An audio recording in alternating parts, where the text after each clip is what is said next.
All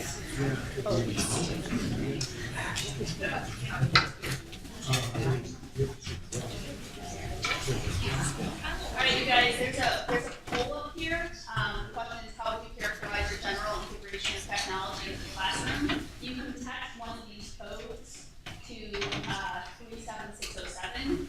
We'll get started in a few minutes here, but if you want to take a moment to fill out the poll, that would be awesome. I don't understand the question. So oh, got it. Yeah. Well, No, don't worry about it. Yeah.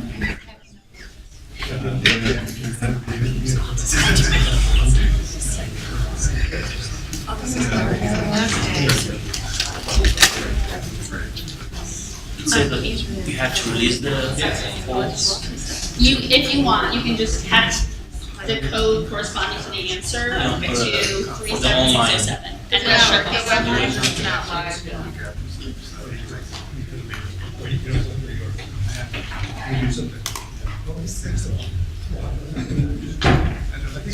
Oh, it's working.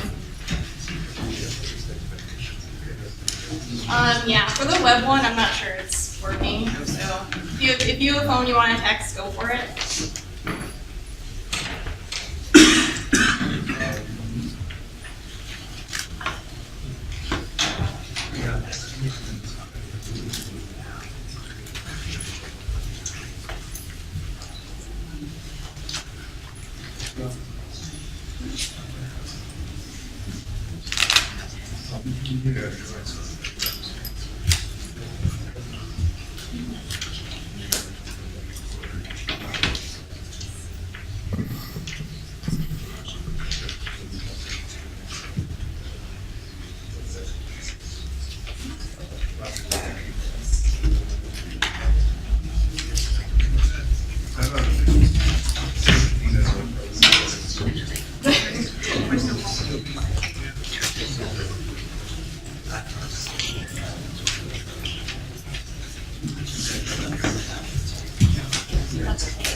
Alright, so it looks like we have, I hear her without the mic. Or no? can you guys hear me? In the back, you can hear They me? asked us last night to mic ourselves because of archiving. If it's Yeah. recorded, you might want to use the mic. Yeah. Yeah. So. Yeah.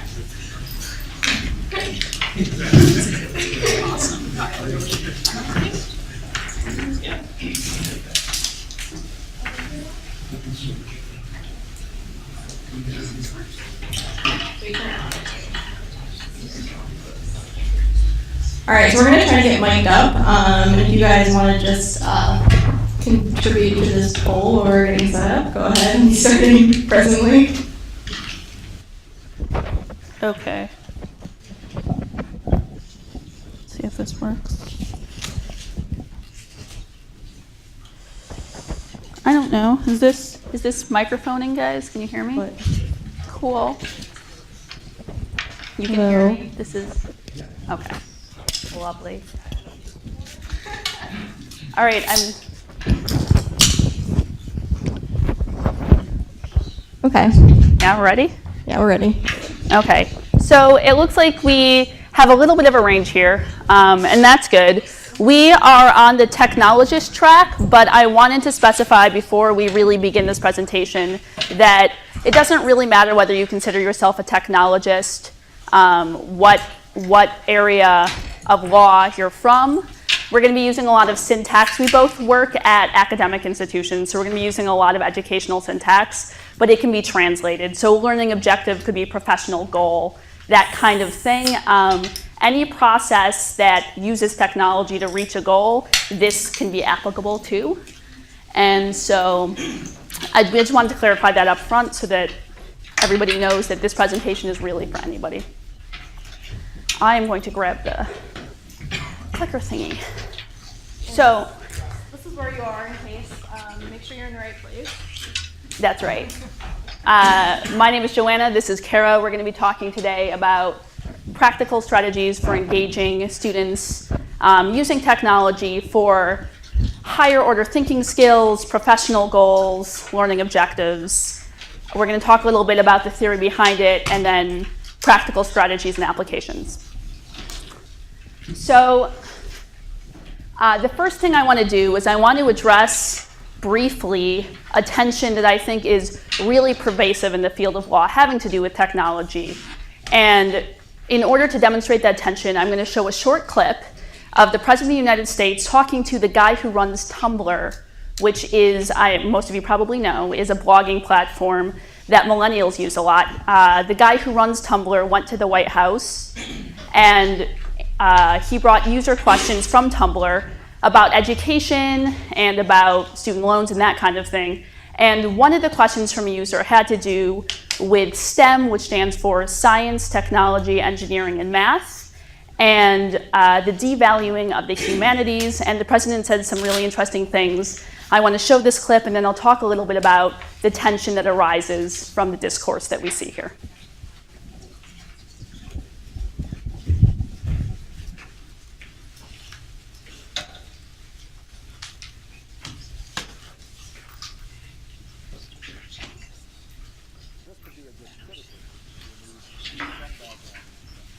Oh, it's not very loud.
I'll explain this in a minute if you can't hear it.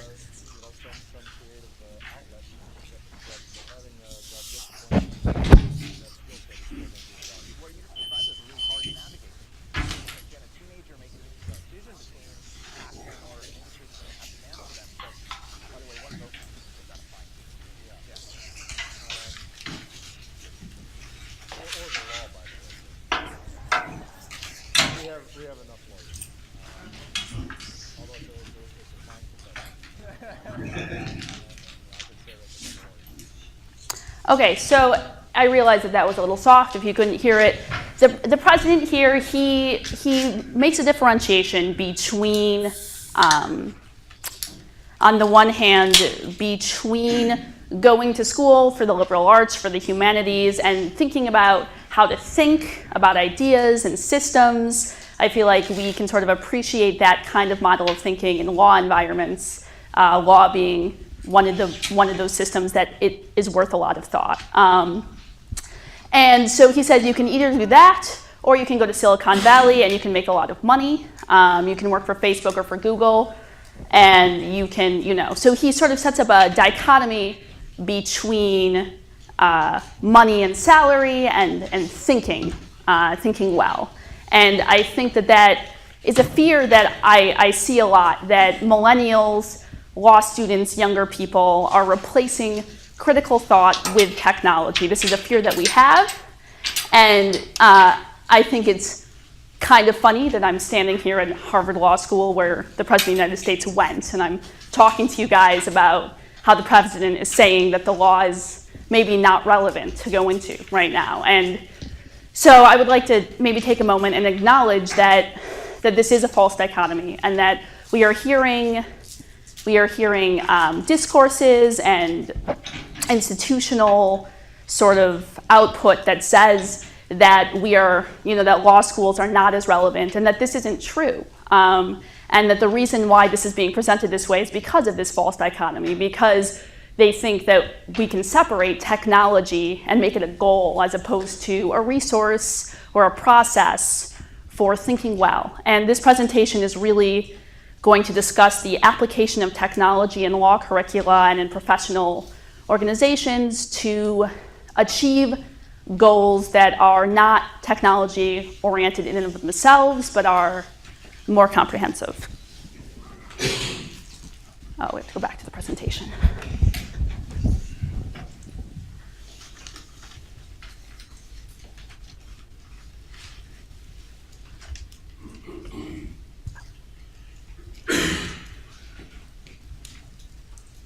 Okay.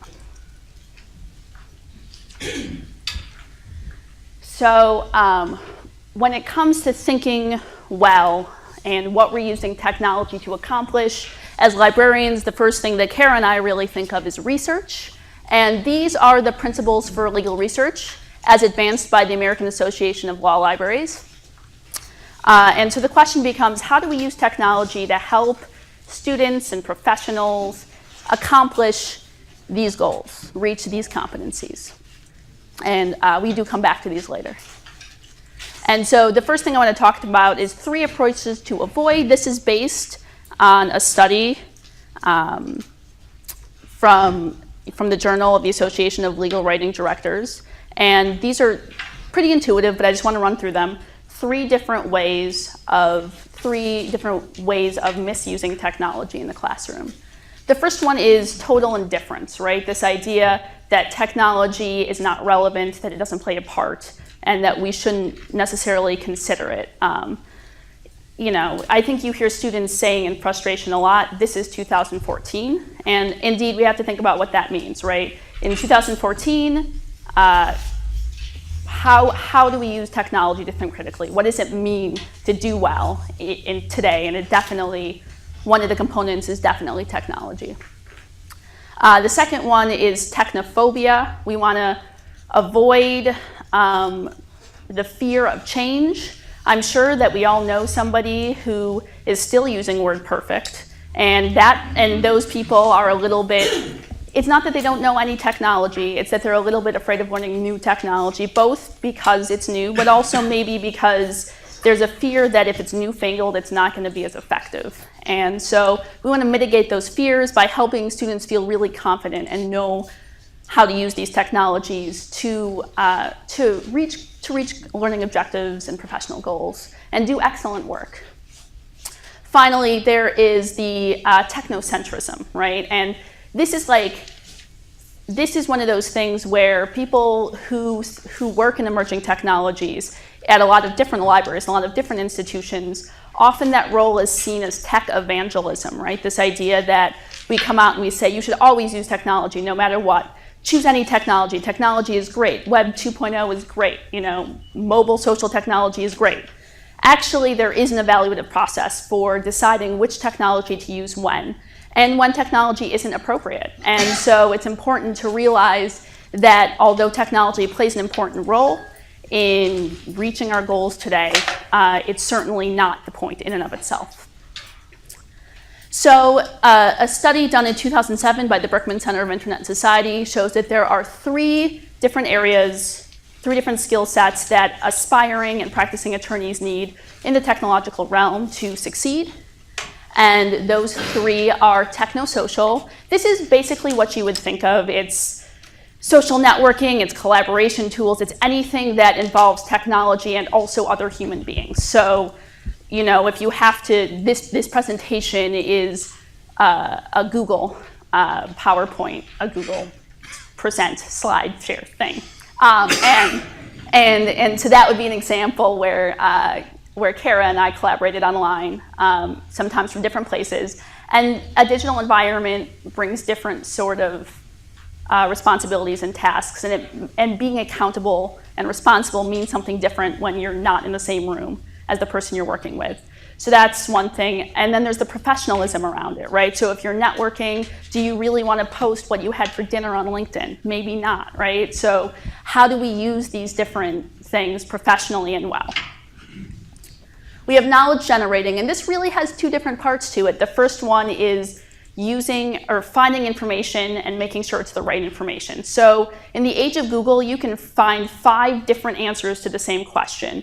And sometimes all 5 answers are applicable, and you need to figure out which one is the one that best supports the argument that you're making or the work that you're doing. Sometimes some of them are incorrect. Sometimes some of the answers are correct, but are not from sources that you want to admit to having cited, right? So then you have to go find other places that say the same thing. And so the first step is finding the right information. The second step is always using it well. So once you've found the information, how do you translate that towards your goal to make it really work for you? Lastly, this is sort of always, in the background, billing, scheduling, taking notes, the things that we have, the small processes that are more efficient, using technology. These skills are also integral, and you almost don't think about them. But one of the major ways that they're used in law schools, for example, is learning management systems. So people are getting their assignments and turning their assignments in and that sort of thing. All of that technological administrativa, it's a skill set, and students need to be fluent in it, and attorneys should also be fluent in it. So this is sort of the background, the lay of the land, and I'm going to give it over to Kara, who's going to talk more about practical applications and what this really means in terms of what you're doing in your workplace or in your classroom. Thank you. So one thing I just wanted to point out about those skill sets as well is that we can't necessarily assume that just because students have grown up with technology that they're going to be able to do all those things successfully. And so we're going to talk a little bit more about how to make that happen. But first, we have another poll. So I just want to get a feeling for how folks in this room are currently using technology in the classroom. So this is a poll everywhere poll, and how it works is that you text the code that corresponds with your answer on the left to 37607. We'll just wait a minute, get some input.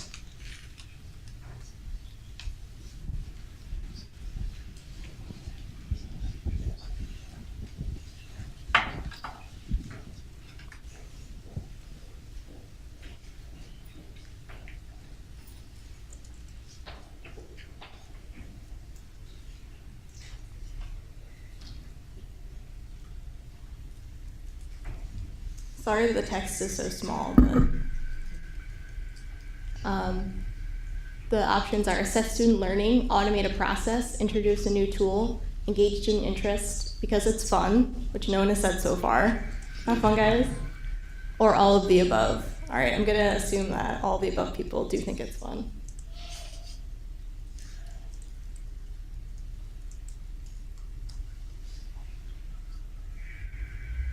All right, so we're definitely seeing a trend here. Thanks for participating. It looks like most folks said all of the above, but we do see a range, and I think that for most folks, it's a combination of different reasons. Maybe all of the above, maybe it's a couple at one time and a couple at another, but it's good to kind of think about why we might use it.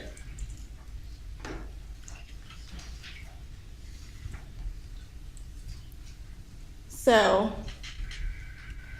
thanks for being here, guys. First session, it's a lot of pressure. Thanks for making this choice. So what I'm going to talk about now is using technology. So I've kind of thought about different ways that I use technology, and I'm going to talk about what do you actually do with this stuff. If you have ideas, and I'm not sure my mic is working, so let me know if you can't hear me. But if you have ideas and you have anything to contribute, please feel free to interrupt. Please participate. That's what makes it fun. But I'm going to talk about 3 kind of general, broad categories of things that you could do with technology. So use class time more effectively, enhance and deliver course content, and encourage higher order thinking skills. And these are not mutually exclusive by any means. You can accomplish all of these things. And then I'm also going to talk about how to minimize potential failures. Does that sound good? Is that like helpful? Okay, awesome. But first I'm going to talk a little bit about me. I'm going to step down off of here for a minute so I don't fall off. All right, so me. So here's my experience.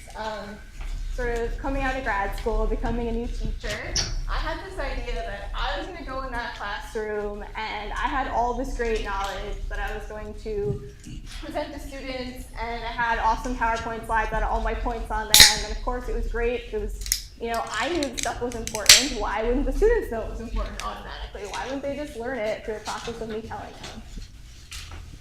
So I just imagined that all of my great PowerPoint slides would create knowledge for students automatically, and they would be happy and they would be successful. And they'd be ready to go out and engage the world, think critically about information and how they interact with it. But actually, reality was kind of more like this. I was teaching, you know, first year college students, and they thought maybe they knew more than me, and they thought they maybe knew it all. And everything's on Google, so why do I really need to pay attention to a librarian coming in and talking about finding and evaluating information on the web? So what I realized was I need to take a step back. I need to take a different approach. So I need to focus on creating that light bulb for students. So I had to focus on connecting and engaging students first. And then I needed to get them on board with me as to why this was so important for them to know. Once I did that, I could have happy, engaged students who are ready to take on the world. So that's our goal, right? Ultimately. Focusing it basically from a me approach to a them approach. So how do we do that? And I think this slide kind of speaks to that feeling that I had, that students sometimes go into classrooms thinking, why do I need this class, especially if you're a librarian, you're teaching research skills. Sometimes it can feel like if everything's available on Google, why do we need to teach things? Well, we still have a lot of skill development, right? And we still have a lot that students need from us. But we need to find ways to engage them with technology, and we need to do it in a way that connects with them and also fulfills our learning outcomes. So, what do I mean by learning outcomes? I'm going to talk a little bit about that. So here's our principles for legal research competency again. So this is a set of framework that we have that tells us the things that a student should be able to do upon graduation, things that a practicing lawyer should be able to do successfully. This is what means success, right? However, there's nothing explicitly in any of these competencies that talks about technology. However, you can say that it's implicitly sort of in these competencies because you can't be successful at them unless you have some skill in using technology. So kind of as a review, how do we get to our successful graduates? How do we get to our successful critical thinkers? Well, we have our 3 skill sets that Joanna talked about earlier. And then we have our legal research competencies and standards, and these both present us with frameworks for thinking about technology and thinking about the types of skills that students need. So not the content, but the skills. So we can use those and incorporate them in an outcomes-based approach. So what do I mean by that? Well, I mean, let's use technology to engage students, but let's do it thoughtfully. Let's do it with the ultimate learning outcome in mind. So evaluating new technologies in the context of our learning outcomes. This slide's a little dark, but what are learning outcomes? So who here knows what a learning outcome is? What do I mean by learning outcomes? Anybody? What students are taking away from the class and using. Okay. Anybody else? So learning outcomes are the things that we want students to know as a result of a class or a lesson, right? So they're the ultimate goal. So when we go into the class, we kind of go in with this idea, this framework, this basis, is that we know what we want students to be able to be doing. That's their abilities that they're teaching. So one way that we can think about an outcomes-based approach is through Bloom's taxonomy. So anyone heard of Bloom's, the learning theory? Okay, 2 people, excellent. So this is just a framework for thinking about the learning process. And this originated in the 1950s as a way of delineating cognitive skills. So we have at the bottom here lower order skills, and at the top higher order skills. What that means is that lower order skills require less cognitive effort than higher level ones. And we want to get students to the point where they're developing higher order skills, they're creating. Now this is actually a revision of the original Bloom's. This was revised around 2001, 2002.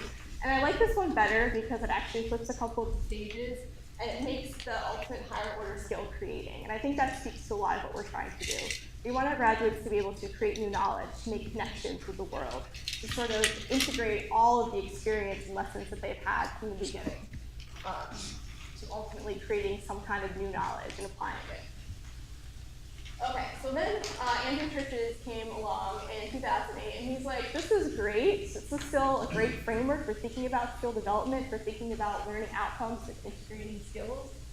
But let's think about applying technology to this framework, because now we've got students who are living in and working in and going to be graduating out into a world where they're going to have to use technology. So let's think about how we can use technology in all these levels.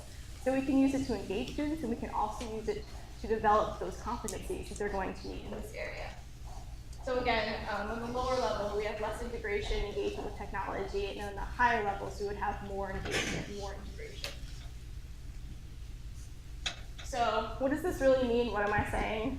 Basically, this is a way of saying that this is not about tools. This is all about process. So we want to focus on the process of facilitating learning and ownership of learning process for a student. Because when students take ownership over their learning process, then there's engagement by default. So they're going to be more engaged, right? So here's what it looks like sort of in practice when you take the Bloom's Revised and you apply this digital layer. So we have our basic kind of action verbs in the middle column. So these would be ways of thinking about your outcomes. So things that you want students to be able to do as a result of a class or a lesson. And then you apply Bloom's taxonomy over that, and it's a way for you to think about also using technology to get at that skill development. And so we'll have this available so that you can look at it in more detail. I know it's kind of small up here, but I just wanted to provide an example for you. And here again is what that actually looks like in practice. So what it looks like to practice remembering skill development. It could be creating lists of bookmarks. It could be creating digital flashcards. Whereas up at our top level at creating, it could be creating a collaborative group project using some kind of technology. So you can kind of go through and match up what you want students to be able to do with a digital tool that's going to get them there. And then I like this too, and I know this is really hard to see, so check it out online at iPadMovie.net. It is a really cool wheel which has all the different levels of Bloom's and has your action verbs to create your learning outcomes and your activities that would be associated with each outcome, and then an iPad app or two that might be applicable. So if you wanted to play around with using iPads in the classroom or using apps, this would be something that you could check out. And it basically maps Bloom's to iPad apps or mobile apps, I should say. Okay, so that was sort of one way that you could really apply this. And I want to talk about a few examples of how this has worked for me in my experience. So here's an example of an assignment that is a traditional product of a mediation class that I work with. And what they would do is they would have to create some sort of artifact for an outside group to get a message across about mediation in this particular example. What that usually looked like was something like this, a PDF, maybe a booklet, maybe a Word document, but basically traditional media, paper media typically. And so we were thinking, how can we kind of do the same thing but actually bring the message out a little bit more? How can we use the technology that students are familiar with in the world that they're living in to make a message more engaging? How can we engage students with technology that allows them to actually engage an external audience as well? So that was the point of this assignment. And so they took kind of the traditional idea of creating a mediation guide in paper format, and they shifted it and created some presentations, they created some websites, and yeah, they look great considering many of the students have had absolutely no experience using these tools before. But the point is not that they're able to be really, really good and learn the tool 100%. The point is that they were using it to engage the external audience. And so that's what we want to measure. We want to measure as their success, not did they master this tool, but did they actually achieve the learning outcome. And so a way that we can do that is by applying our learning outcomes and using Blooms to then create this rubric for assessing. So along the top, we have 3 verbs that are part of Blooms: planning, content, and constructing. And then we're measuring them on a scale of 1 to 4, where 4 would be high, indicate high achievement on each dimension.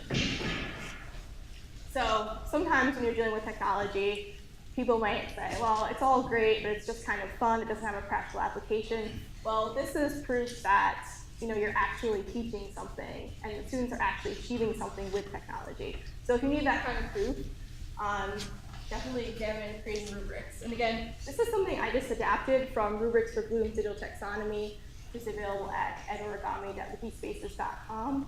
So check that out if you want to play around with creating some rubrics, because they really tell you how well you're doing in the classroom. Okay, so you might say, oh, that's all great, but I'm not quite there yet. And I don't have a lot of money, and I don't have a lot of time, but I still want to do something. Well, the point of this is you don't have to have fancy technology, and you don't have to be far along creating rubrics or anything like that. Just make small changes, make small shifts that can make a big difference.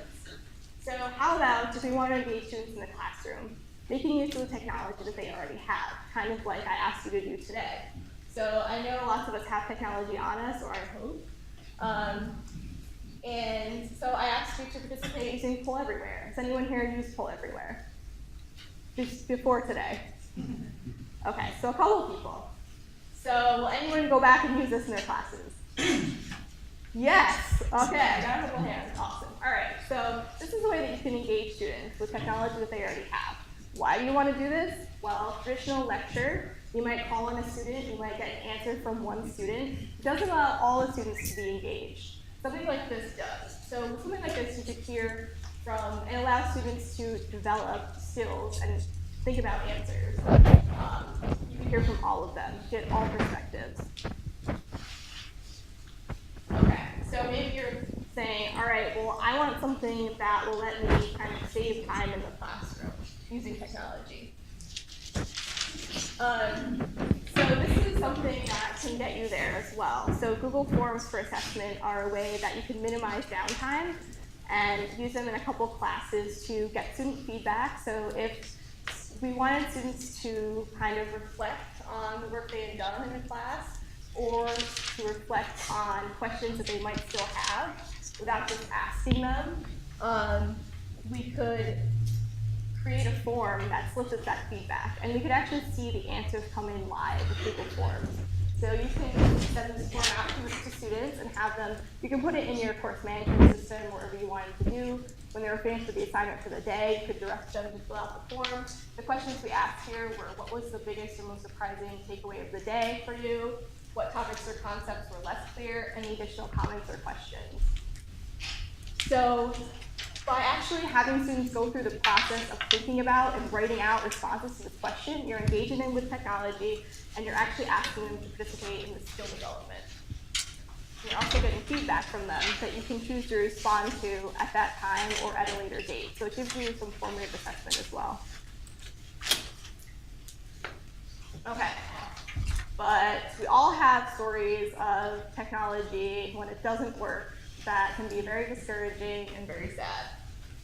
We've experienced some of that just today. I pretty much figured we would, but that's okay. So my last question for you is, how do you handle sort of technology roadblocks?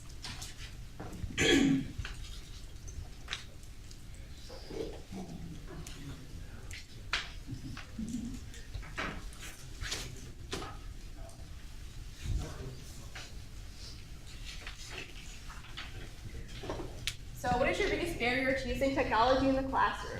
We have insufficient resources, scarcity of time, potential for failure, Inadequate skills or organizational culture.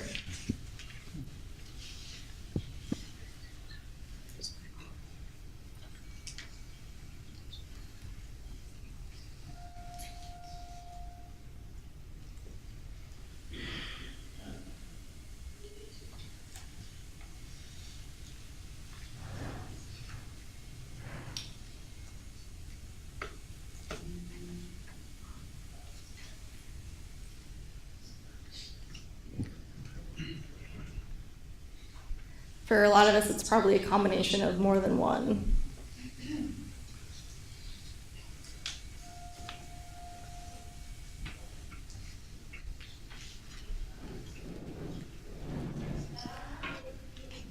Okay, so we're seeing a range of different things, but the winner in this case is organizational culture.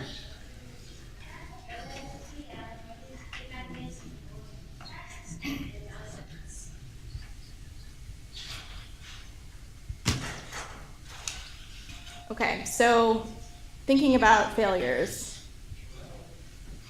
How are you going to overcome failures?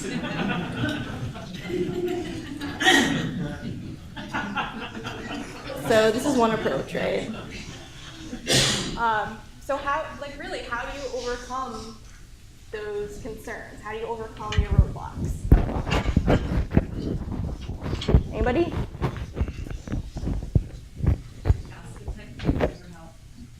What's that? Ask for help. Ask for help. Great. Always a good idea. Yeah. I think a lot of it comes down from the top. You have the buy-in from people higher teaching that makes stuff in the Okay, so getting buy-in from people higher up to maybe create an incentive structure for success. Yes. For our faculty, if we have somebody who's willing to try something and we have a training, we make sure they show up and they're really enthusiastic about it. We talk to them about the value of having them show it to other people because peer-to-peer connectivity makes a lot more difference than straight from us a lot of times. Yes, so using your influencers. So who are your influencers that you can put out in front and show that you can be successful? And the other thing is, if it's an organizational culture, we've been fortunate we can work with our IT people and our AV people. So if we're having a training session for how to use the classroom technology, we try to make sure we have a representative from every team in the room. So we're all on the same page in terms of the types of training materials, all of us know where the help documents are. And we reach out to the adjuncts as well as the full-time faculty before classes start to say, hey, here's all the people who are on your team to help you. So communicating across the different units. Yes. I don't mean to put you on the spot, but if you would experience a failure today, what would you have done? If I experienced a failure, like if this didn't work at all, Exactly. I would have, so ideally I probably would have had paper materials that I would have passed out, right? That's the old standby. And so I kind of try to plan for that if I'm giving some kind of presentation. I probably would have just stood up here and winged it. I had one presentation, or one class that I was teaching. I was being observed by my boss, actually, and the power went out. And so I was teaching library research class, no library resources. And so I had a whiteboard, and we were just talking. It was a discussion. So, I mean, you know, old school, yeah. Sometimes you got to do that, but whatever works. And that's the thing. If your approach is grounded in outcomes, if you know what you want students to learn, it matters less about the technology. The technology is there because we want to encourage students to use it. We want to engage their attention. But sometimes they're going to be engaged because the power doesn't often go out in the middle of a class, right? So you kind of have a captive audience there as well. Good question. Anything else? Any other strategies for dealing? What would you tell a student? Yeah. I actually set up my faculty to fail with me in the room. Good. So that they can get that out of their system. So I will purposely unplug things or the projector doesn't work. And so they realize like, hey, okay, if this happens, it's just us right now. But if it does happen, like where should I go? Who should I call? And it is that being able to do it at least once and see how awesome it can be if it all works, but if it doesn't, you're still in control. Like today, you guys are doing great. Like if that's awesome, but if it all failed, your content is still what's super rad. And so getting that across to faculty, I I think has been, it's a challenge, but it's definitely once you internalize that, it makes it a little easier. Yeah, so failing isn't the end of the world. And if you approach students with this idea, you explain to them why you're using technology, why you're experimenting with it, that you're going to incentivize their participation using technology, they're going to be okay if things don't work because you set it up the expectation that way. And you're actually modeling. And a lot of teaching is modeling and mentoring. So you're modeling that it's okay to fail, that you can recover, and that you can keep trying. I think it's great. Yeah. I think they're going to be okay if it fails once or twice. Much beyond that, I think you try and do the evaluation forms. The students? The usefulness or character of the technology because it's faculty member just didn't seem to understand. Yeah. Okay. And I think you have to separate a technology failure from maybe a person failure, and you have to figure out how you can what strategies you're going to approach to fix that. But yeah, you're right. That can be a problem. Any other strategies?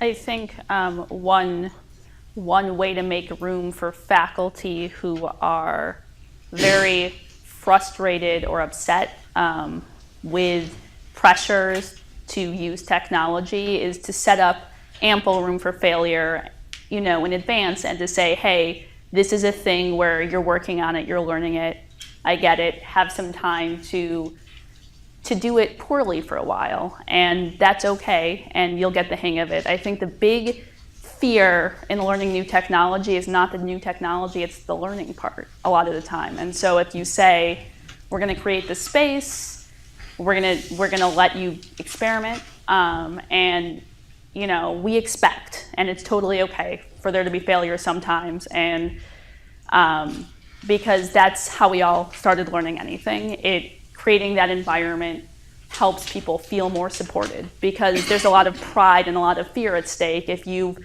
been a faculty member for a long time and you have a reputation, or if you feel like you have a lot of experience and all of a sudden you're being presented with something that maybe makes you feel challenged in a new way. So I think in terms of technical failures, the power went out, versus maybe cultural challenges, the ability to create a culture that is comfortable learning new things. You also have to be able to create a culture that's comfortable with failure, and that's an important step. Yeah.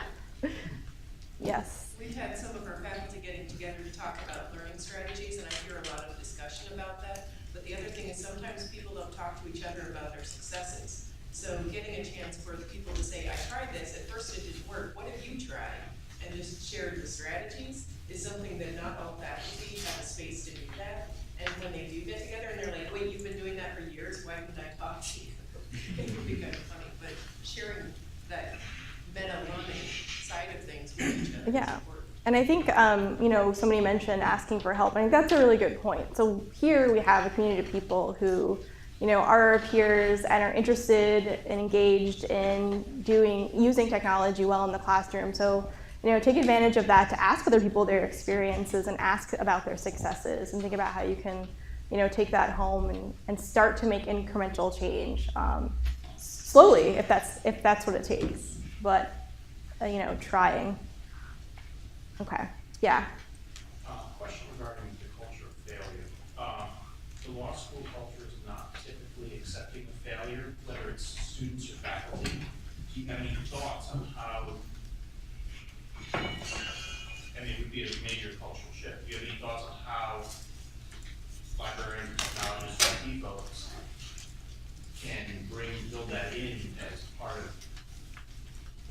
of anything we all do? Yeah, I think there are a couple of different things you can do, but one of them is if you are in an institution where you have an opportunity to work directly as part of the curriculum with folks, in some places librarians can go into classrooms, creating a mandatory space where, failure is permitted and maybe even expected, where you go and you say, you have to do this, I don't care, you're gonna do this, but I'm not going to hold it against you if you fail. That is the sort of thing we need to be able to implement at, like, we have basic legal research skills classes across the board, right? So we have these curricula in place where, like, okay, we're teaching them basic skills. One of those basic skills we should be able to build in at every level is trying new things, learning new things, and maybe failing at new things. So it's really, so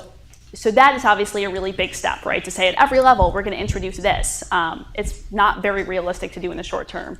And so in the meantime, when you have a small piece of control over sitting down with somebody, you're helping someone who has malware on their computer. You're helping someone who knows how to use Westlaw and Lexis, but has been asked to find other resources besides that. You have that window of time, and instead of saying, I'm going to do this for you, and I'm going to show you, I'm going to help you get these resources, you're going to sit there and watch them, and you're going to say, try doing this thing, and we'll see what happens. So even the very small sphere of your control when you have it. And if enough people are able to do that, especially now that emerging technologies is a larger field, and it's something that academic institutions are beginning to take more seriously, I think over the course of a longer period of time, you'll begin to see a shift. But it really all comes down to that small sphere of your own control and doing what you can within that. And I think area. too, making the argument that it's better for students to kind of, if they're going to use these technologies and experiment with technologies, it's better that they fail now under maybe a more protected environment than they are out in the real world kind of failing spectacularly, which is of course not what we want. So that can kind of be an effective argument. Yeah, and in the case of students, a lot of the time they do have a certain kind of fluency with technology. Like there are less law students that you're going to have to train how to use an iPad, and more law students that you're going to have to train how to use an iPad well in the processes. So one of the big deals is differentiating between ever using technology and using technology effectively and using it well. Okay. So we just have a couple more slides here, and then we'll wrap up for questions. So just to kind of sum up basic takeaways, we want students to be critical consumers of information in digital formats. That's where a lot of our information resides these days.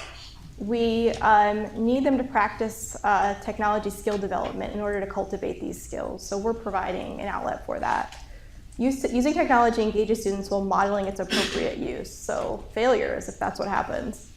An appropriate use is driven by an outcomes-based approach. So if students understand that, if it's articulated to them the reason why they're using technology and the ultimate goal, and they're presented even with a rubric that measures success in using it, that it's not about mastery of the tool itself, but about the process, then that can be very effective.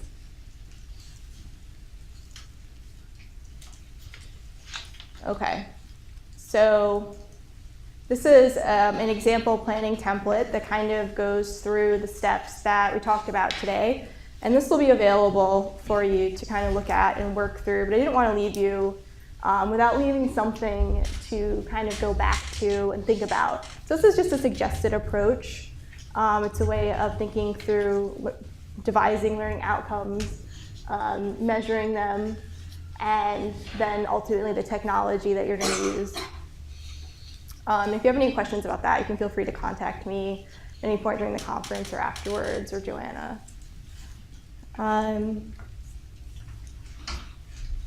So do you have any questions? Yeah. I actually have maybe a reverse of technology question. How would you, or do you think there's benefit, let's do it this way. Do you think there's benefit in actually teaching students how to not use technology? Mainly because, we're all reliant on it and we use it all the time. I think I have like 5 different devices with me today.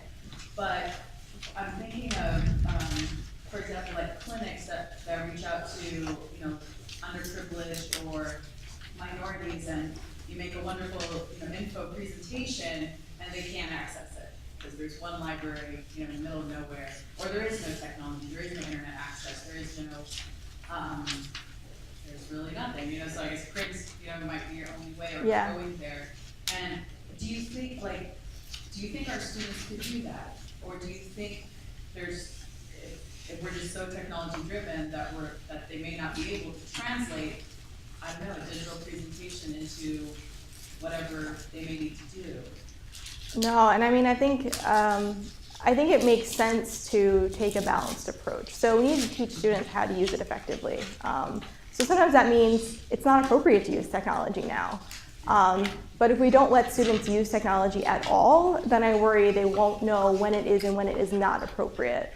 So it's kind of, again, creating, what can we do to create a culture where we're modeling behaviors that we want students to ultimately. I think that you want to avoid technocentrism, which is kind of what you're talking about, this idea that technology is always the answer.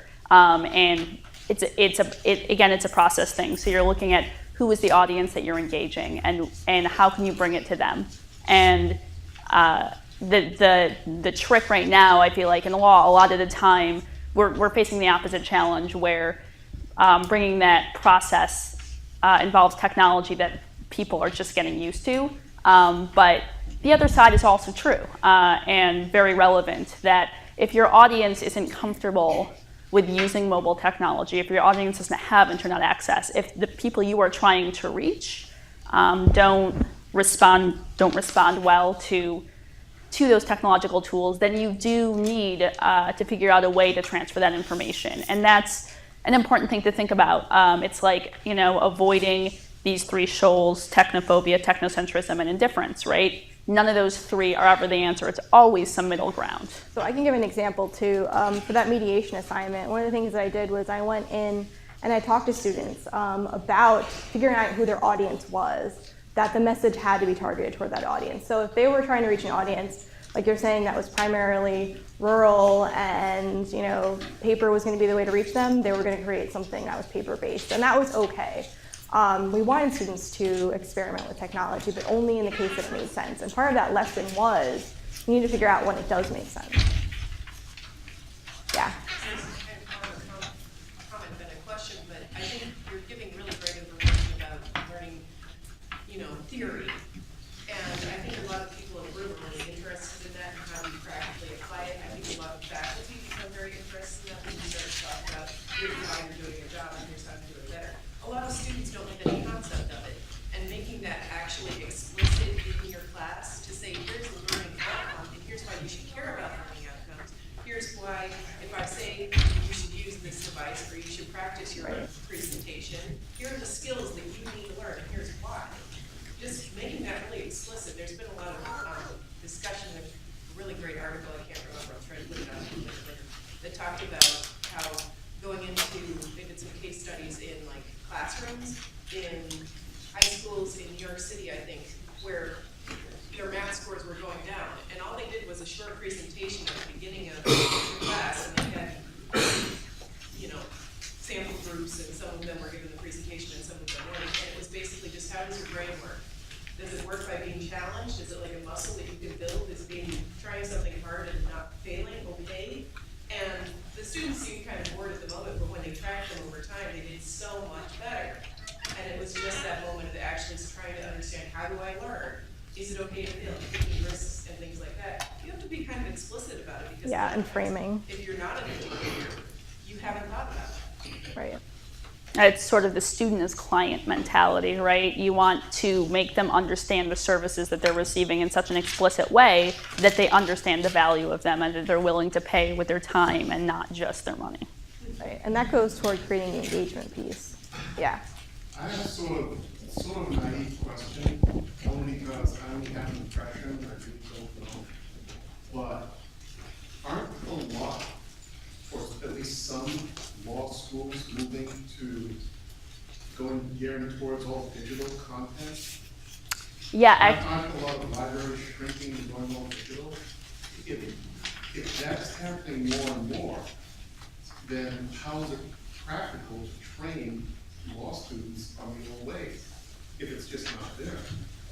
So, I mean, I think you raise an excellent point, which is the ABA is slowly but surely saying that more and more courses can go online, more and more firms, more and more libraries are moving towards digital spheres. And so given that that's the case, how do we even discuss the skills that were involved before these new technologies arrived? How do we push for their relevance? And I think that the answer is that we have to keep emphasizing that the technology is part of a process. It is not the end goal. And that if you look at the end goal and you think about the best way to reach it, as was brought up earlier, it can be who your target audience is, if they're clients or if they're students you're working with who have different kinds of access restrictions, that the job of the librarian and the faculty member then becomes whatever the tools are. You know, today they are these things. In however many years ago it was the book, and everyone was probably freaking out about that. And then in another 30 years there'll be something else and people will be freaking out about that. It's whatever the tools are, how do you use them well towards that goal? And that's the job, right? The job is helping people differentiate between this is the thing right now, this is what's happening, and the goal, which is always consistently, always has been and always will be, higher order thinking skills, thinking well, working well, creating excellence. And whatever the tools you use, whatever the processes we have to adapt, we will.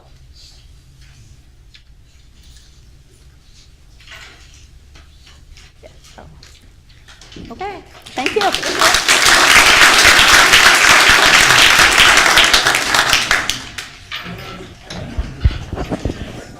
Okay. I'll stand on this side if I don't trip over any cards.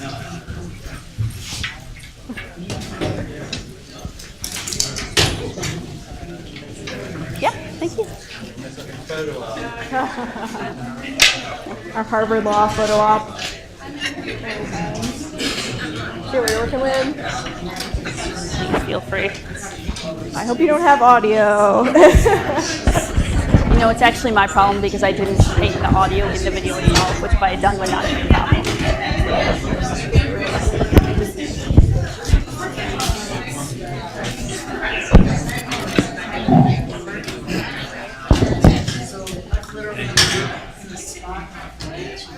Good. Yeah. You're from NIU, right? I'm from NIU. Kept law school last year. Yeah. How you doing? What do you got? How you messed up mine? Oh, we got all of them. I think we got the same one. Oh, did it? You just cross. out. The same one. But it was supposed to be someone with the next number. So I did. So I mentioned it with a 4. Okay. And I mentioned with a 2. Honestly, when I've gone roads, I'm from Chicago, Kent. Oh, all right. I'm Ivan. Nice to meet you. Good to meet you. I saw her. Yeah. Yeah, but I don't think I introduced myself. Right, so I was talking about really big projects going, Yeah. just to get management buy-in. There you go. Yeah. I want it. All right. How was your trip over from Chicago? When did you get in? It was all right. I got in last night. Oh, last night. Yeah. What flights did you No, actually, I flew out at 1:45, and it was fine. It was no delays. But I got to fly up really early Saturday. I can't stay for the session. I got a wedding to go to, so my flight is at 6. Yeah, that's brutal. Yeah, so I got to leave hotel at 5 and then be at the airport. And I just returned from Europe. I've been in Europe for a month, so I'm just like out. I have no energy. She just flew in this morning from Vegas, so she I had don't think people would Red be. Wow. So, You know how many so both of you are in the same go boat. back? I think that's how It's got like a summer session and you're supposed to be slow and just enjoy the summer. I agree too. Just Like, I like and then being gone for a month, it's like stuff is falling apart, so you gotta get everything ready. I went to former Yugoslavia. I discovered the best way. I needed to I'm Croatian. Oh, you're Croatian? Really? Yeah, I was in Croatia. I was in Zagreb. That's where my cousin lives, so that's where I spent most of my time. Then I traveled to Bosnia and there was a flood. So that kind of delayed my trip. So I went there and then went to Serbia, so I kind of visited all 3 countries. Yeah. And then came back. So they have like 3 different currencies, and they have dollars and euros. So I was dealing with 5 currencies, 3 countries. It was a